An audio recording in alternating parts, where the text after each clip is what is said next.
Bismillah. Assalamualaikum warahmatullahi wabarakatuh. Alhamdulillah, salatu wassalamu ala Rasulillah wa ala alihi wa sahbihi wa sallam taslima.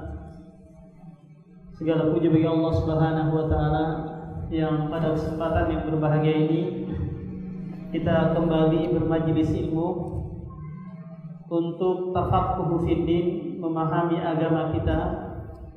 Yang kita tahu bersama bahwa agama Islam adalah agama yang ja'ali sa'adatil bashar wal intifa'i syarri anhum wad darar.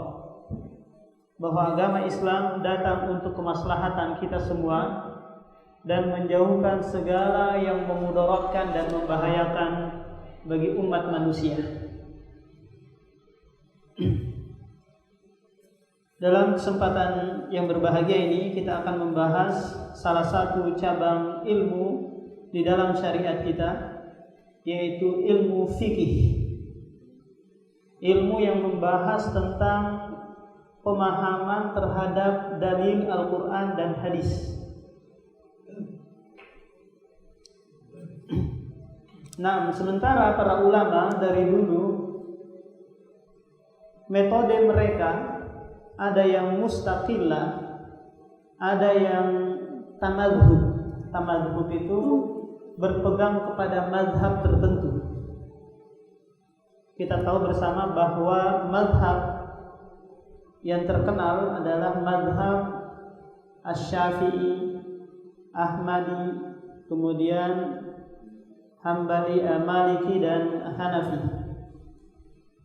Keempat ulama ini dia tidak pernah mengisyaratkan kepada murid-muridnya, kalau nanti aku meninggal dunia tolong buat mazhab, enggak pernah. Tapi mereka berinisiatif untuk membuat mazhab agar tetap berpegang pada pemahaman imam yang mereka jadikan rujukan, imam mazhab. Sehingga Ahmad bin Hanbal punya aqwal, punya pendapat-pendapat, pemahaman-pemahaman terhadap dalil. Demikian juga Muhammad bin Idris Asy-Syafi'i. Contoh dari hal itu, Pak, kita tahu di dalam surah Al-Maidah ayat 6, Allah berfirman di sana memerintahkan ketika akan mau sholat, wudu terlebih dahulu. Disebutkan di situ famsahu biruusikum, usaplah kepala kalian. Nah, di sini huruf ba di sini Ahmad bin Hanbal mengatakan maknanya adalah ilsaq, menyeluruh. Kalau kita wudu, Pak, menyeluruh yaitu dibasuh semuanya, ya kan? Sementara Syafi'i mengatakan enggak, di situ maknanya adalah tabi'idiyah sebagian. Karena mereka memang huruf ba itu ada yang maknanya tabi'idiyah sebagian. Sehingga melahirkan fikih yang berbeda. Maka fikihnya Syafi'i masalah wudu, tatkala wudu mengusap rambut itu separuh saja, sebagian saja. Karena pemahaman terhadap ayat. Kalau Hambali itu menyeluruh dan didukung oleh hadis Utsman bin Affan. Nah, jadi ini pemahaman yang berbeda itu biasa terjadi di kalangan para ulama. Apa yang menyebabkan mereka berbeda? Yang menyebabkan mereka berbeda tingkat keilmuan, kemudian hadis yang datang, ada yang sahih, ada yang dhaif di kalangan mereka, sehingga mereka mengambil hukum yang berbeda. Nah, jadi itu Ibnu Taimiyah rahimahullah menjelaskan panjang lebar di dalam kitabnya namanya Raf'ul Malam min A'immatil A'lam, menyebutkan sebab perselisihan para ulama fikih dalam memahami Al-Quran dan hadis. Nah, fikih ini sangat dipuji oleh Allah Subhanahu wa taala baik di dalam Al-Quran maupun dalam hadis. Man yuridillahu bihi khairan yufaqihu fid din. Barang siapa yang Allah inginkan kebaikan, maka dia pahamkan agama. Coba kau tahu dia nak paham agama seluruh apa yang dia lakukan masalah rusak. Mas sempa jangi matu baru bertakbir masalah nih usolli dia baca usolli masalah ini sholat rusak sudah sholatnya. Kenapa? Karena dia mengucapkan usolli. Belum lagi tata cara wudunya, belum lagi yang lainnya. Dia lakukan lagi muamalah. Jo kamandang tak kupasae, dia melakukan lagi penipuan, goror dan yang lainnya. Ini berawal dari apa? Berawal dari dangkalnya pengetahuan agama. Maka sumber kerusakan itu tak kalah seseorang itu tidak paham agama. Sumber kebaikan tak kalah seseorang itu paham agama. Nah, fikih para ulama kita membuat buku dengan dua metode. Metode yang pertama menyebutkan saja pemahaman tentang dalil, kemudian disusun berdasarkan hablum minallah wa hablum minannas. Hubungan dengan Allah, sholat, puasa, zakat, haji. Wa hablum minannas, dan hubungan dengan manusia, jual beli, nikah, talak, peperangan, dan yang lainnya. Nah, jadi apa namanya Pak? Fikih disusun berdasarkan dua arahan ini, yaitu apa? Hablum minallah wa hablum minannas. Sehingga tujuannya kedua-duanya ini harus bagus. Kongka tahu kalau ada orang Pak, dia rajin sholat, rajin puasa, tapi majak muamalana kau tahu maka tidak juga diterima. Dia masuk dalam neraka. Suaranya yang mantul betul ya?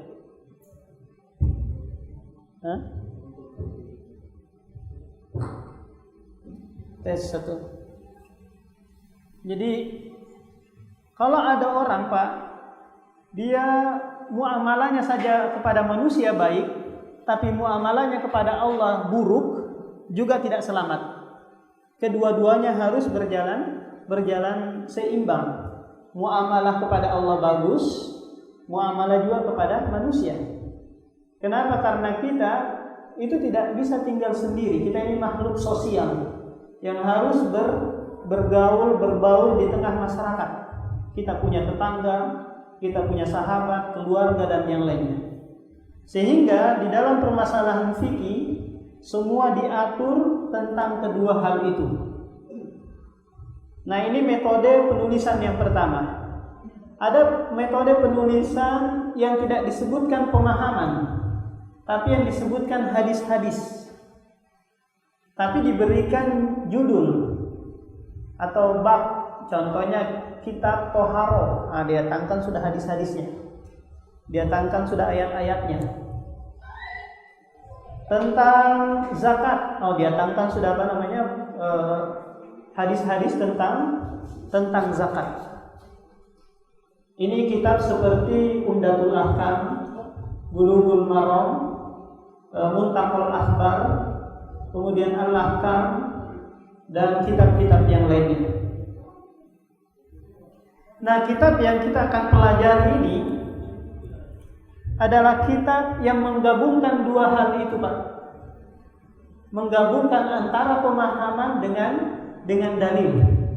Sehingga enggak usah lagi sibuk-sibuk cari dalilnya, karena ada disebutkan di sini. Ini kitab yang sangat ringkas dan sangat kecil sekali, ibaratkan ini pelajaran TK. Ini pelajaran Pelajaran TK. Ini TK-nya, kemudian nanti berikutnya lagi ada SD-nya, Umdatul Fiqhi namanya. Ada lagi SMP-nya namanya Al-Muqni. Ada lagi SMA-nya namanya Al-Mughni.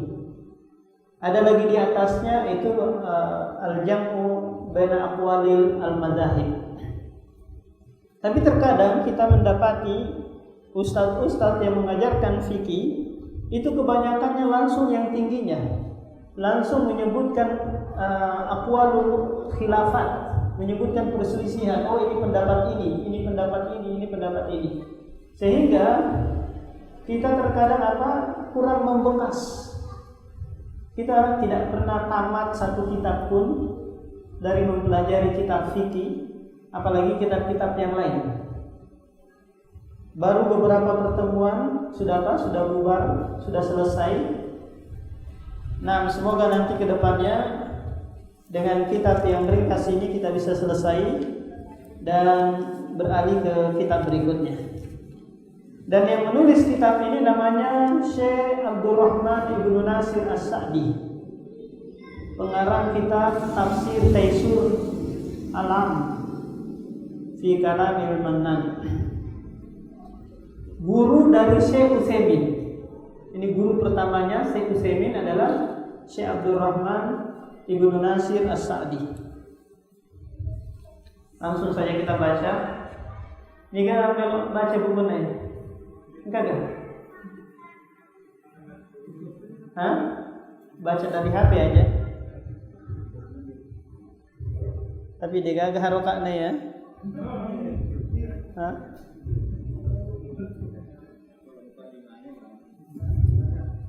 Coba baca apa Imam?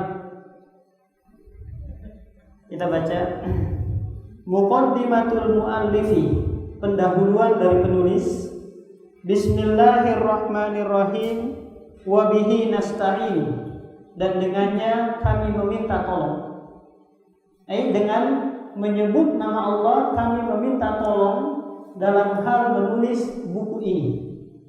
Karena Pak, kalau kita tidak minta tolong kepada Allah, niscaya tidak ada yang sanggup untuk melaksanakan sholat, melaksanakan ibadah. Makanya ibadah harus dibarengkan dengan apa? Dengan isti'anah. Alhamdulillahi nahmaduhu wa nasta'inuhu wa nastaghfiruh wa natubu ilaihi wa na'udzu billahi min syururi anfusina. Dilihat aja bukunya, ada di PDF ini. Angkat grup min syururi anfusina wa sayyiati a'malina man yahdihillahu fala mudhillalah. Amma ba'd.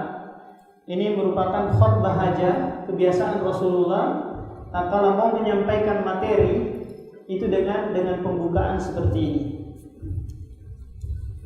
Fahada kitabun mukhtasarun fil fikhi, dan ini adalah kitab ringkas dalam pembahasan fikih, sangat ringkas. Jama'tu fihi bainal masaili wad dalaili, aku gabungkan di dalamnya antara masalah-masalah dan dalilnya. Coba lihat, dia sebutkan permasalahannya, dia berangkat dengan dalilnya. Tidak sebagaimana kitab-kitab yang lain. Waqtasaltu fihi ala ahammil umuri, dan aku cukupkan di dalamnya perkara yang penting saja. Tidak dia bahas tentang perselisihan, tentang permasalahan cabang-cabang, enggak, yang penting bagi seorang mubtadi, pemula dalam mempelajari fikih. Wa a'dhamiha naf'an, dan yang paling banyak manfaatnya. Li syiddati darurati ila hadzal maudu'i, karena sangat dibutuhkan oleh kaum muslimin tentang pembahasan ini, yaitu pembahasan fikih. Wa katsiran mattasara 'alan nasi idza kana al-hukmu fihi wadihan. Jadi kebanyakan yang aku sebutkan ya alan nas, aku sebutkan nasnya saja, dalilnya saja. Apabila hukumnya itu sudah jelas, nanti kita lewati atau baca permasalahan yang beliau sebutkan. Li suhulati hifdhihi wa fahmihi 'alal mubtadi'ina, agar memudahkan menghafal, memahami bagi mubtadi, bukan pelaku bid'ah ya. Kalau mubtadi bil ain itu pelaku bid'ah. Tapi mubtadi ini orang yang baru belajar. Li'annal ilma ma'rifatul haqqi bidalilihi ani. Karena ilmu itu mengenal hukum dengan dalil-dalilnya. Bukan dengan prasangka, bukan dengan kebiasaan, tapi dengan dalil. Ada dalilnya diamalkan, tidak ada dalilnya ditinggalkan. Wal fiqhu ma'rifatul ahkami syar'iyyatil far'iyyati bi adillatiha minal kitabi was sunnati wal ijma'i wal qiyasi as-sahihi. Fikih adalah mengenal hukum-hukum syar'i. Nanti akan penulis sebutkan hukum itu Pak ada 5. Wajib, mubah, mustahab, haram dan makruh. Nah, kelima hukum ini harus diambil dari Al-Quran dan hadis. Sehingga nanti Pak, tatkala kita melaksanakan ibadah, taruhlah sholat ya. Sholat itu dari mana kita tahu wajib? Nah, kira-kira, politika kira-kira Abu Bahri. Dari Al-Quran. Dari Al-Quran dan hadis. Dari mana kita tahu bahwa poligami hukumnya wajib? Nah. Dari mana? Dari Al-Quran. Di surah An-Nisa ayat 4. Fankihu ma taba minan nisa'i. Nikahilah, disuruh kita menikah. 2, 3 atau 4. Ya kan? 2, 3 atau 4. Disuruh poligami. Hah?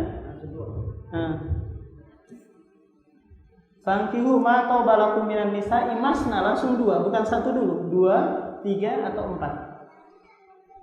Dari mana tahu ini? Dari dalil, dari Al-Quran.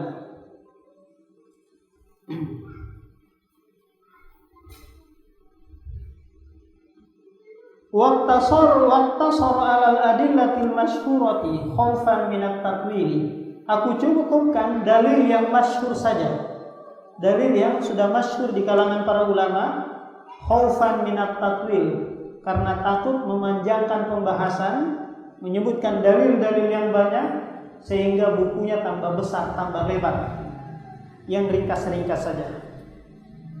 Wa idza kanat al-mas'alatu khilafiyatan, apabila permasalahannya khilafiyah, iktasartu 'alal qawli alladhi tarjihu indi taba'an lil adillati syar'iyyah. Jika ada permasalahan khilafiyah, maka aku cukupkan yang roji saja, karena mengikuti dalil yang syar'i. Nah, yang tercela Pak bagi orang yang mempelajari fikih yang ikut madhab, yaitu tatkala mereka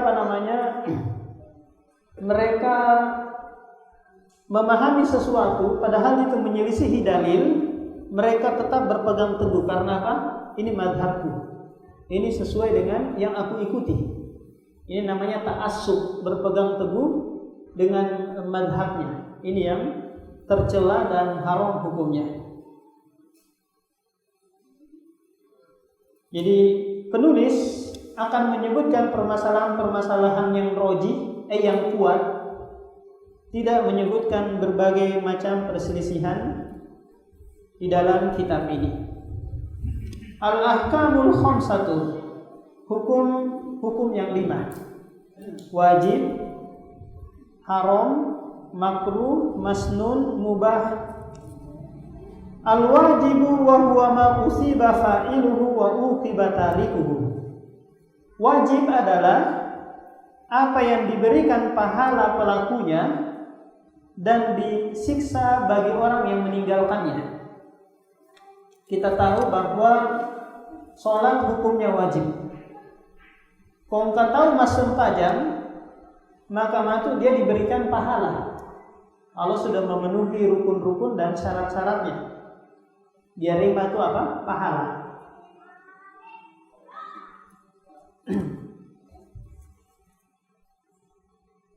Kira-kira Pak, kita tahu nggak bahwa kemarin sholat kita itu diterima? Tidak ada yang tahu. Kenapa ini dirahasiakan? Agar orang itu masem pajak tutup, agar orang itu sembahyang terus. Kenapa? Karena kalau sekiranya kemarin sholatnya dia tahu diterima, nulis sedena sempajang. Kenapa kira-kira? Karena kalau satu saja sholat kita diterima Pak, lebih baik sudah mati. Kenapa? Karena pasti masuk surga. Karena pasti dia orang yang bertakwa. Innama yataqabbalallahu minal muttaqin. Hanya saja Allah menerima amalan dari orang yang bertakwa. Berarti kalau diterima amalannya berarti dia orang bertakwa. Tapi alhamdulillah ibadah yang kita lakukan itu tidak dikasih tahu diterima atau enggaknya. Cuma ada tanda-tanda imarah yang menunjukkan bahwa amalan itu diterima jika memenuhi syarat dan memenuhi rukun-rukunnya dan tidak ada mawani-mawaninya. Wal haramu didduhu, dan haram adalah melawannya, yaitu jika dikerjakan dapat dosa dan jika ditinggalkan maka dapat pahala nggak kira-kira Pak? Kalau meninggalkan hal yang haram? Belum tentu. Kong kira-kira tahu melok jok ke kilo 10 itu, ya kan? Mau berbuat zina di kilo 10 itu. Tapi kalau lagi ditikkan nih, dia pakai helm, ditikkan. Dia tidak jadi melakukan zina, dia meninggalkan perbuatan yang haram. Tapi tidak ada di dalam dirinya karena Allah. Dia tinggalkan hal itu karena apa? Karena ditikeni. Seandainya dia ditikeni, niscaya dia pasti apa? Pasti melakukan hal itu. Jadi orang yang meninggalkan yang haram, kalau bukan imtisal, bukan mengharap pahala, maka dia tidak mendapatkan pahala. Angka Pak balut narkoba kue kan? Taruhlah ada penjual narkoba. Dia mau transaksi narkoba tersebut, kemudian datang intel menahannya. Sebelum dia ditangkap, nasalaya barangnya, bertobat langsung. Kira-kira dia dapat pahala? Enggak. Kenapa? Karena nasalai hal yang haram itu bukan karena mencari pahala, tapi karena mitawi melodi tikam.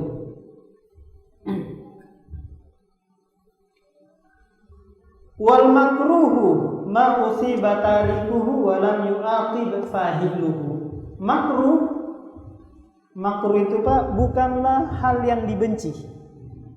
Banyak orang awam salah paham bahwa makruh itu dibenci, perbuatan yang dibenci. Enggak. Makruh itu memang secara bahasa adalah maghdub, hal yang dibenci. Tapi belum tentu perbuatan itu dibenci. Contoh kira-kira seperti ini. Nabi SAW tidak mau makan dog. Dog itu biawak gurun pasir. Biawak gurun pasir. Kemudian Rasulullah meninggalkan makan dog ini, tapi dibiarkan sahabat-sahabat yang lain makan. Kenapa kira-kira? Karena Nabi tidak pernah melihat kebiasaan itu di Mekah. Jijik melihat barang tersebut. Nah, ini apa hukumnya makruh? Tapi dibiarkan sama yang lain untuk memakannya, untuk melakukannya. Tapi jika ditinggalkan, maka nanti dia dapat pahala. Dia kerjakan tidak dapat dosa. Paham Pak? Matolek kira-kira makruh nggak hukumnya? Nah, kira-kira apa perkara makruh? Coba berikan satu contoh, Pak Rifai.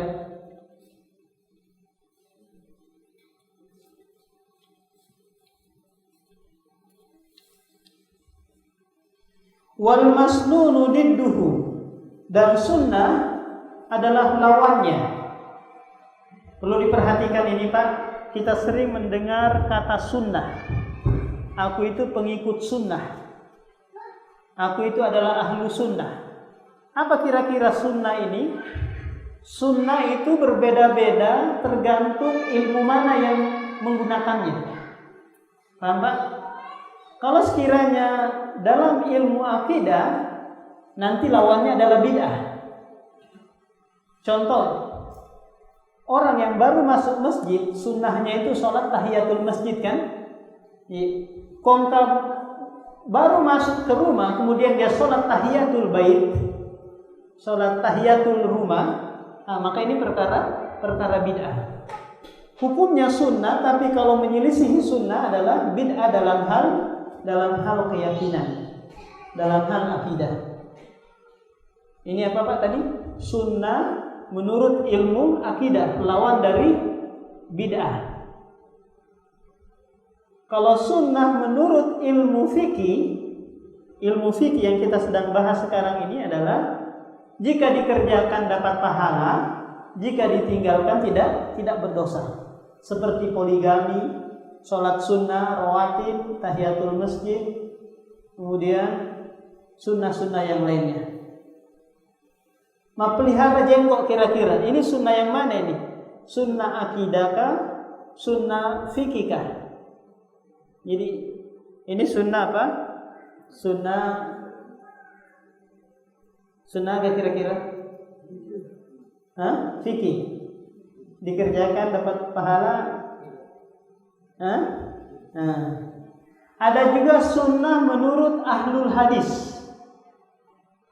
Sunnah menurut ahlul hadis adalah segala yang dilakukan oleh Rasulullah dan segala apa yang diucapkannya. Itu adalah sunnah menurut ahlul hadis. Jadi bedakan ini Pak, mana sunnah menurut fikih, mana sunnah menurut akidah, mana sunnah menurut hadis. Orang awam yang dia anggap sunnah itu adalah sunnah menurut fikih. Ini kan sunnah hukumnya.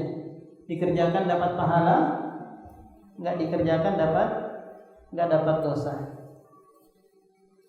Wal mubahu wa huwa alladhi fi'luhu wa tarkuhu ala haddin sawa.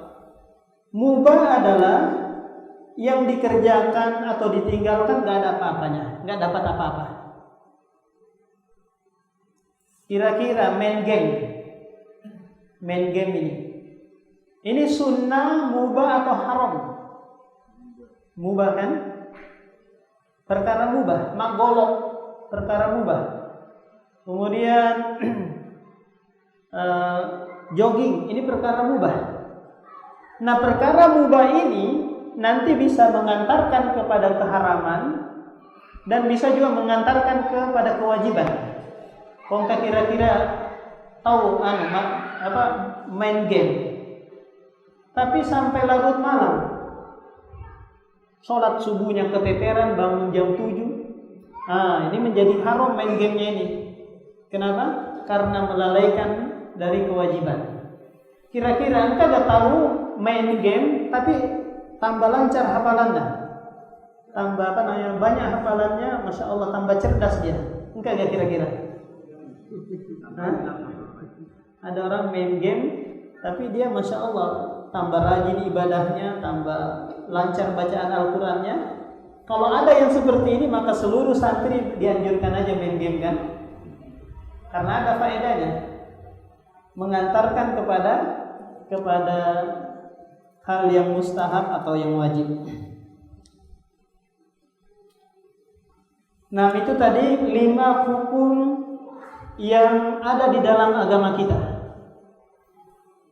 Nanti inilah yang menjadi hukum pada setiap pembahasan. Apakah nanti pembahasan sholat, puasa, zakat, haji dan yang lainnya, nikah, talak, ini semua berporos antara 5 hukum ini, haramkah, wajibkah, mubahkah, dan yang lainnya.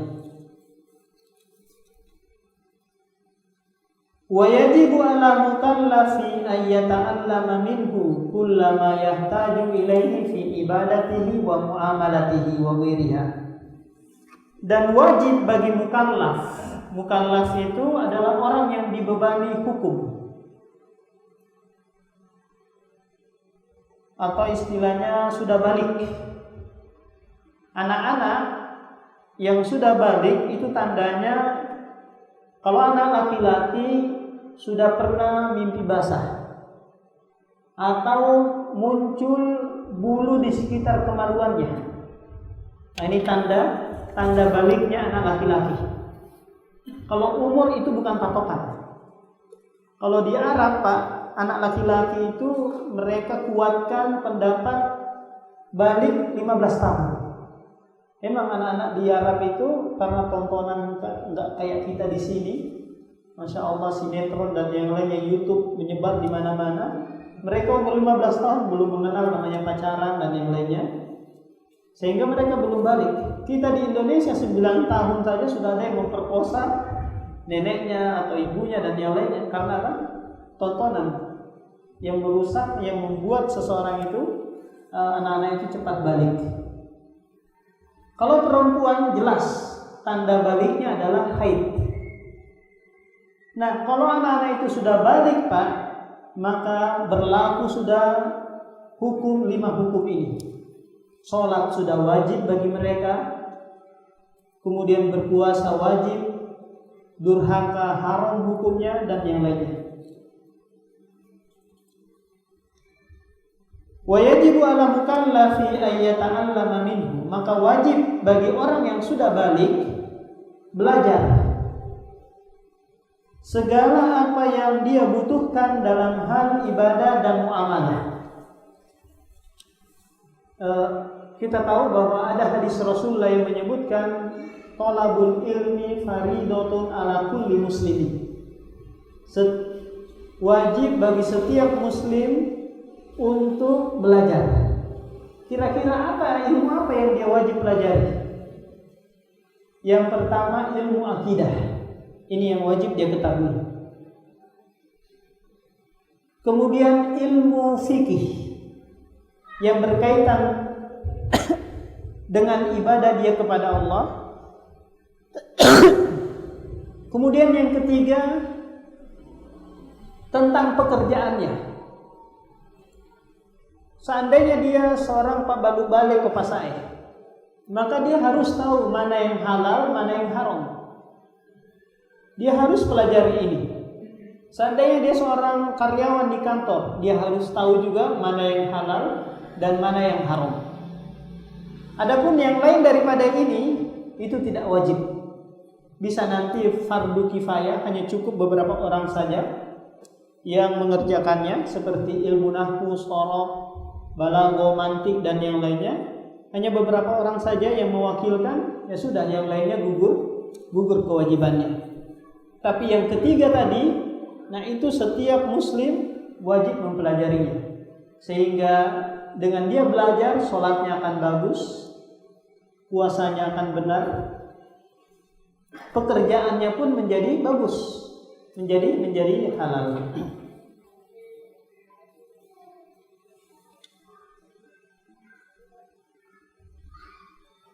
Qala sallallahu alaihi wasallam, man yuridillahu bihi khairan yufaqihu fid din. Barang siapa yang Allah inginkan kebaikan, maka Allah akan pahamkan agama. Coba kita pahami benar-benar hadis ini, Pak. Sumber kebaikan adalah paham agama. Sumber kebaikan ini. Mafhum mukhalafahnya, pemahaman kebalikan, orang yang tidak paham agama atau setengah-setengah pemahamannya, maka pasti rusak, pasti keburukan yang dia kerjakan. Dia sibuk mungkin kerja di pasar, napasi pulu kasih duina, melok menre haji, tapi niatnya buruk. Agar apa? Agar dipanggil Pak Haji. Masalah percuma. dia kumpulkan uang selama ini. Dia melakukan apa-apa tanpa dasar ilmu, maka adalah kerusakan yang ada. Tetek saya nggak ada tambah di kota. Masih berapa? Nah, barangkali ada yang mau tanya dulu, silakan. Sebelum kita masuk ini.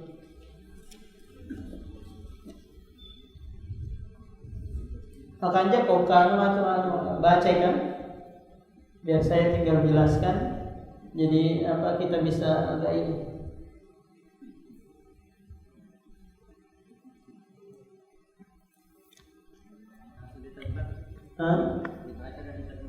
Ya, kalau mau baca kitab gundulnya bisa, tapi yang keterjemahannya. Jadi kalau antum baca terjemahannya sampai kiamat antum nggak bisa baca kitab gundul. Iya, karena antum akan bergantung terus pada terjemahan. Cedek-cedek beli terjemahan, cedek-cedek beli terjemahan. Kapan kamu baca kitab aslinya? Kapan penerjemah salah pula dia dalam memahami.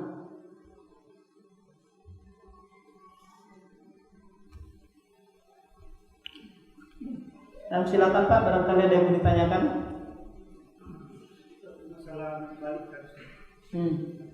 Jadi momennya dalam perjalanan walaupun dia dewasa sudah kelihatan dewasa, tapi dia minta itu kembali, tapi dia sudah jadi. Iya, belum.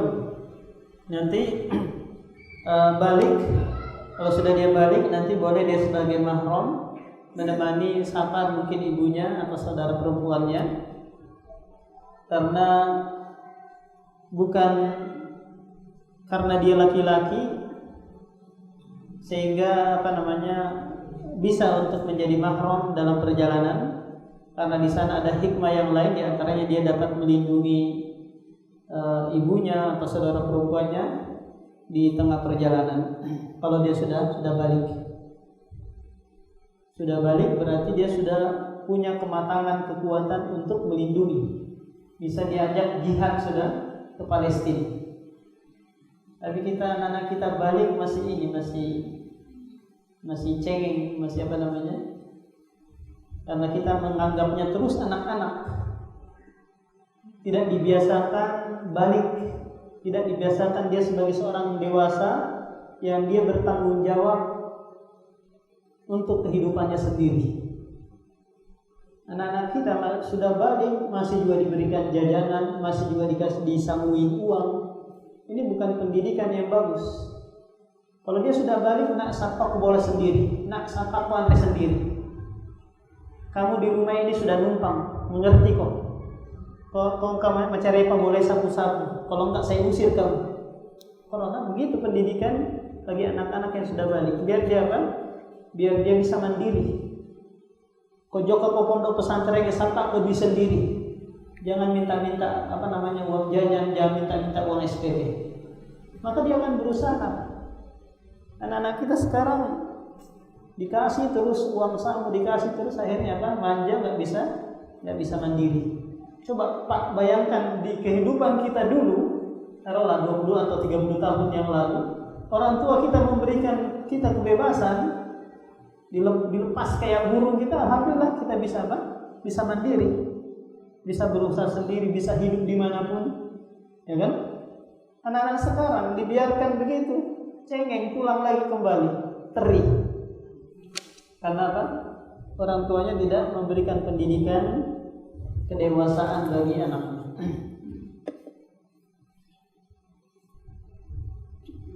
Lobi disuruh keluar cari uang sendiri, sapa kok.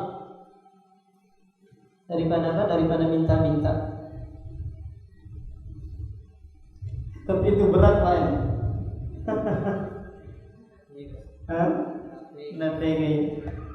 Harus raja tega Pak. Harus raja tega. Nah, ada yang lain?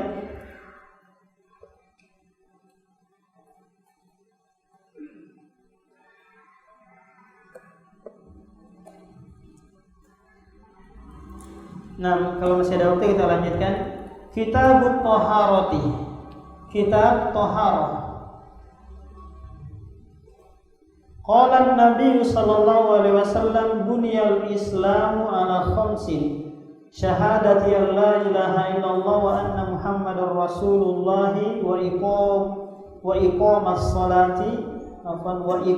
salati wa ita'iz zakati wa hajjil baiti wa shaumi ramadan. Muttafaqun alaih. Taharah ini merupakan syarat salat, sehingga dia disebutkan lebih di awal. Karena tidak sah salat kalau tidak bersuci terlebih dahulu. Rasulullah bersabda, la yaqbalullahu salata ahadikum idza ahdasa hatta yadhkura. Tidak sah salat kalian, Allah tidak menerima salat di antara kalian hingga kalian terlebih dahulu bersuci. Nah, inilah alasan kenapa penulis membawakan kitab Taharah terlebih dahulu. Nah, di sini nanti akan diajarkan bagaimana kita bersuci, air apa saja yang digunakan, kemudian hal-hal yang membatalkan Taharah itu apa. Buniyal Islamu ala khamsin. Islam itu dibangun di atas 5 perkara. Yang pertama, syahadat alla ilaha illallah wa anna muhammadur rasulullah. Ini merupakan inti agama. Seorang tidak diterima sholatnya, puasanya, hajinya kalau tidak bersyahadat terlebih dahulu. Harus dia bersyahadat, masuk Islam terlebih dahulu. Kalau dia sholat ribuan kali, bersedekah miliaran, taruhlah Ahok bangun masjid ya di Jakarta sana, nggak diterima. Nggak usah dipuji, nggak ada, Allah nggak terima. Ngapain dipuji? Dia sumbang orang fakir, dia datang ke pondok pesantren ngasih uang miliaran, nggak diterima. Kapan diterima? Nanti masuk Islam dulu, baru semua amalan-amalan kebaikannya diterima. Coba Pak, amalan-amalan keburukannya dihapus. Kalau dia masuk Islam dulu. Ini rukun yang pertama. Rukun yang kedua, iqamus shalah, menegakkan salat. Yang ketiga, menunaikan zakat. Salat dan zakat ini 72 kali disebutkan dalam Al-Qur'an. Yuqimus shalah wa yu'tuz zakat wa aqimus shalah wa atuz zakat. Baik itu bentuknya fi'il madi, fi'il mudhari atau fi'il amr. Wa hajjil bait, berpuasa ke Baitullah, berhaji ke Baitullah dan berpuasa di bulan Ramadan. Coba kita perhatikan Pak, ini dari 5 rukun ini 4 yang pertama harus dikerjakan. Yang kedua, puasa dikerjakan setiap hari. Sholat dikerjakan setiap hari. Giliran yang 3 ini, puasa, zakat, haji sama puasa dikerjakan setahun sekali. Kenapa kira-kira sholat ini nggak setahun sekali aja Pak? Kan enak kita kan? Setahun sekali sholat. Kenapa tidak sholat ini setahun sekali saja, sebagaimana puasa, sebagaimana haji, sebagaimana zakat setahun sekali? Ternyata hikmahnya Pak. Kenapa sholat itu setiap hari harus dikerjakan? Karena kita itu sangat butuh kepada Allah. Sadar atau tidak sadar, kita itu butuh berhubungan dengan Allah. Karena sholat itu maknanya Pak berhubungan, kontak dengan Allah. Kontak dengan Allah, kita senantiasa berhubungan dengan Allah. Maka kita butuhkan terus setiap hari. Beda dengan puasa. Puasa itu hanya setahun sekali, karena ini berkaitan dengan Dengan kecintaan terhadap syahwat. Coba bayangkan Pak, kalau kita puasa setiap hari, siang malam kita puasa, maka tidak ada yang sanggup. Bayangkan kita mau berhubungan dengan istri di malam hari, ada kewajiban puasa. Kita mau makan, di siang hari ada kewajiban puasa. Ini kedua-duanya ini adalah syahwat kan? Syahwat baton wa syahwatul farj. Kalau ini ditahan, maka manusia pasti nggak sanggup. Sosok ditahan kira-kira siapa yang sanggup? Lebih baik masuk dari apa? Dari Islam, keluar dari Islam. Makanya hikmahnya hanya 1 tahun 1 kali. Itu pun banyak yang bolong-bolong. Nah, demikian juga zakat. Kenapa kira-kira hanya setahun sekali dia ada sosok? Karena zakat itu Pak berkaitan dengan harta. Hal yang dicintai oleh manusia. Wa innahu lihubbil khairi lasyadid. Dan sesungguhnya manusia itu sangat cinta kepada harta. Hubbam di dalam surah Al-Fajr itu apa bunyinya?